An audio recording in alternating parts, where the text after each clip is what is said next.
Hello students, आप सुन रहे हैं mybooks.com और मैं अनामिका शर्मा। आज हम पढ़ेंगे सुंदर लाल बहुगुणा जी के विषय में। और आप लोग स्टार्ट कर लीजिए अपनी नोटबुक और पेन के साथ।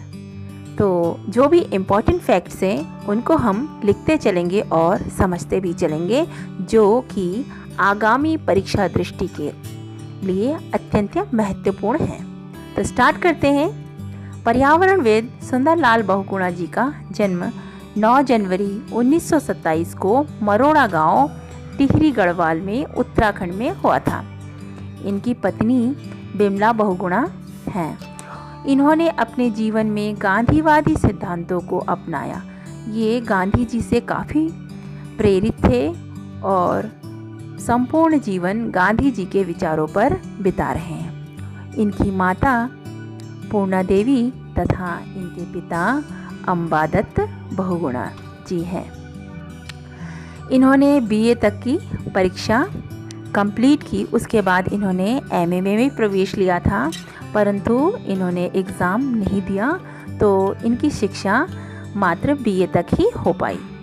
इनके वाक्यांश हैं, क्या है जंगल के उपकार, मिट्टी पानी और बयार, मिट्टी पानी और बयार जिंदा रहने के आधार। ये इनके वाक्यांश हैं। और आप लोगों को ये बता दें कि बयार का अर्थ क्या होता है। बयार का अर्थ होता है हवा। आप लोग इसे भी नोट कर लें, हो सकता है कि आगामी परीक्षा में इस प्रकार के क्वेश्चन भी उठ जाएं। प्राथमिक शिक्षा के बाद यहाँ लाहौर और इन्होंने वहीं से बीए की परीक्षा उत्तीर्ण की। ये लाहौर चले गए थे।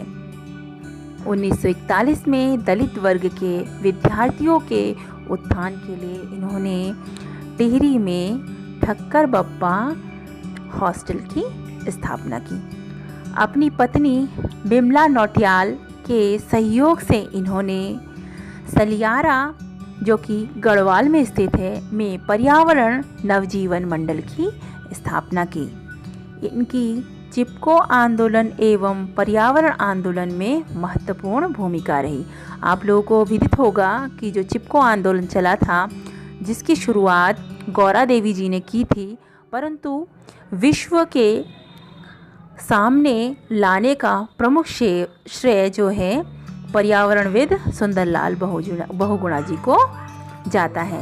इनके पर्यावरण संबंधित कार्यों से प्रभावित होकर अमेरिका की फ्रेंड ऑफ नेचर ने 1980 में इन्हें पुरस्कृत किया था।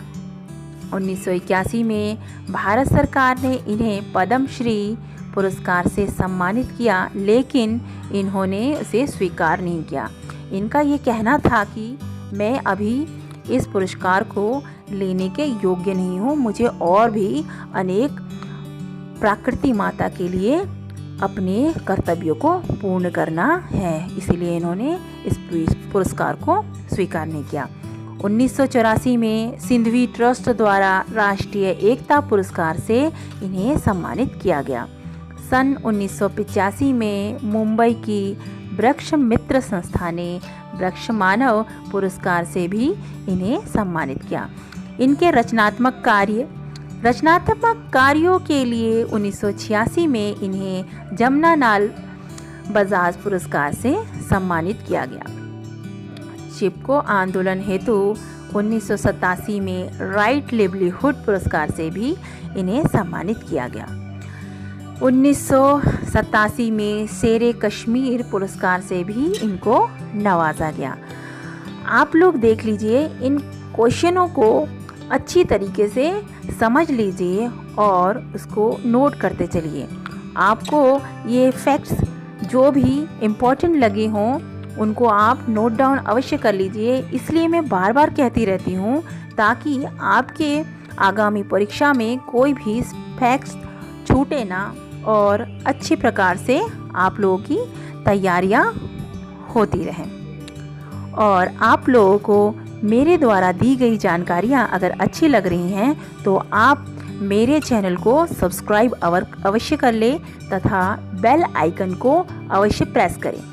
और जो भी आपके नियरेस्ट फ्रेंड्स हैं उनको भी शेयर करें ताकि उनके लिए भी कुछ हेल्प हो सके। 1987 में इन्हें सरस्वती सम्मान से भी पुरस्कृत किया गया तथा 1989 में विज्ञान में डॉक्टर की मानद उपाधि से भी इन्हें सम्मानित किया गया। IIT रुड़की द्वारा ये इन्हें जो है सम्मान प्रदान किया गया था। 1989 में भी इन्हें पहल सम्मान से भी सम्मानित किया गया और उसके बाद 1999 में गांधी सेवा सम्मान से भी इनको पुरस्कृत किया जा चुका है। ये बहुत ही बुद्धिमान व्यक्ति हैं और आज के इस समय में भी यह कुछ ना कुछ अच्छा कार्य करने के लिए जुटे हुए हैं और इस समय ये 93 ईयर के हो चुके हैं। और पढ़ते हैं इनके विषय में। चिपको आंदोलन के नायक सुंदरलाल बहुगुणा जी के बारे में एक नया तथ्य हम आप लोगों के सामने उजागर कर रहे हैं। शायद इसके विषय में ज़्यादातर लोगों को नहीं पता होगा। वास्तव में सुंदरलाल बहुगुणा जी बंगाली समुदाय के बंदोपाध्याय हैं जो कि पश्चिम बंगाल से बिलोंग करते थे। इनके जो पूर्वज हैं वो हमारे उत्तराखंड में आए थे और इनके फैमिली में इनका कथन है कि 3 मेंबर थे और एक राजा थे जो काफ़ी समय से बीमारी से ग्रसित थे और इनके जो परिवार के व्यक्ति थे उनको चिकित्सा शास्त्र का बहुत ही अत्यंत अनुभव था। उन्होंने उस राजा को कुछ दवाइयाँ और जड़ी बूटियों से उनको ठीक किया। उससे राजा बहुत प्रसन्न हो गए और उसके बाद उन्हें एक गांव जो है पुरस्कार स्वरूप दिया और ये लोग यहाँ पे बस गए और उसके बाद से ये बहुगुणा हो गए। एक पुरस्कार कार्यक्रम के दौरान उन्होंने यह बताया था जो कि पर्यावरण विभाग द्वारा ऑक्टोरिजिनियन ने ये दावा भी किया था। पर्यावरण को बचाने के लिए 1990 में सुंदरलाल बहुगुणा ने टिहरी बांध का विरोध किया था और इसके प्रति उन्होंने धरना और अनशन भी किया था।